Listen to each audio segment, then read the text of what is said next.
By 16, Noah Grayson had learned how to expect disappointment before it arrived. It made certain days easier, birthdays especially. If he acted like he didn't care whether his biological father called, then the silence couldn't embarrass him in front of anyone else. At least that was the system he'd built for himself. The dinner that year was warm in the practiced way family dinners become after enough time. His stepfather Marcus grilled steaks despite the November cold. His mother Rachel moved around the kitchen balancing paper plates and laughter and reminders for people to sit down before the food got cold. Relatives filled the house comfortably. Noah sat at the center of it all, trying not to glance at his phone too often. No missed calls, no voicemail. Nothing from Elliot Grayson. Agan Marcus handed him a small envelope after cake. Driving lessons in an empty school parking lot every Sunday morning until Noah got comfortable behind the wheel. It was thoughtful, real. The kind of consistency Marcus had provided for years without making speeches about it. Everyone smiled while Noah thanked him. Rachel watched Noah carefully during all of it, like she was monitoring weather. Later, after relatives left and dishes soaked quietly in the sink, Noah carried trash bags outside through the garage. Cold air hit him hard enough to wake him fully. The mailbox stood near the curb with its door slightly open. He almost ignored it. Then he remembered Rachel mentioning earlier that she hadn't checked the mail in a few days. Noah walked over mostly out of boredom. At first, all he saw were grocery flyers and folded advertisements damp from evening condensation. Then underneath them sat several envelopes rubber banded together. His name was written across every one. The handwriting stopped him immediately. He recognized it even though he hadn't seen it in years. Elliot's. Noah frowned and pulled the stack free. There were more than he first realized. Not one birthday card, dozens. Some envelopes yellowed slightly at the corners. Different stamps, different years. A few looked open, then resealed badly. Others remained untouched. His chest tightened slowly. He carried the stack into the garage and shut the side door behind him. For several seconds, he just stared. Then he noticed something stranger. Across one envelope, in his mother's handwriting, were the words, "Redigned to sender," except the stamp had never been processed. The letter had never actually gone anywhere. Noah sat down on an overturned storage bin beside Marcus's old toolbox. Outside, the neighborhood stayed quiet. Inside the house, he could hear muffled laughter from the television. His hand suddenly felt cold. He opened the top envelope carefully. "Happy 11th birthday, bud. I still remember you insisting dinosaurs could probably beat superheroes in a fair fight." Noah stopped reading.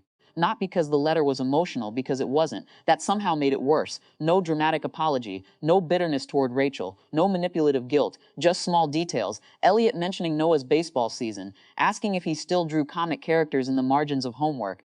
A joke about learning to cook pancakes without burning them. Proof of attention. Noah opened another, then another. Years unfolded out of order across the garage floor. At 13, Elliot wrote about missing Noah's middle school band concert because plans changed last minute, though he still drove past the school afterward hoping to hear music through the auditorium walls. At 14, he included photographs of a wooden desk he built by hand because Noah once said he wanted to learn woodworking someday. At 15, he wrote, "I know silence probably feels easier now. That's okay. I'll keep writing anyway." Noah leaned back against the garage wall and covered his mouth with one hand. The strange thing was how ordinary the letters were. If Elliot had sounded angry, Noah could have dismissed everything more easily. But the letter sounded patient, lonely maybe, but patient. Around midnight, the garage door opened behind him. Rachel froze when she saw the envelope spread across the concrete floor. For one terrible second, nobody spoke. Then Noah asked quietly, "How long?" Rachel closed the door slowly behind her. It wasn't like that. He almost laughed at how quickly adults said that when things were exactly like that. "These are years," he said. Rachel rubbed both hands against her arms. "Your father was inconsistent. He disappeared constantly when you were little. So you hid the letters?" "I was trying to protect you from disappointment." Noah looked down at the pile beside his shoes. The problem was, he suddenly couldn't tell which disappointment she meant.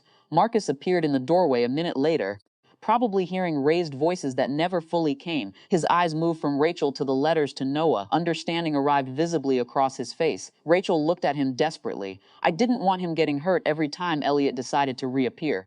Marcus stayed quiet longer than Noah expected. Then he said gently, "Rack, some of these are postmarked every single year." The silence afterward felt heavier than shouting. Rachel sat down slowly on the bottom garage step. "I thought eventually it would be easier if you stopped expecting him," she admitted. Noah realized then that his mother probably believed she had done the right thing at first, maybe once. But years had hardened protection into control, so gradually she stopped noticing the difference. At almost 1 in the morning, Noah walked back outside carrying one unopened envelope. His hands shook slightly, dialing the number written inside an old card. Elliot answered on the 4th ring, sounding half asleep.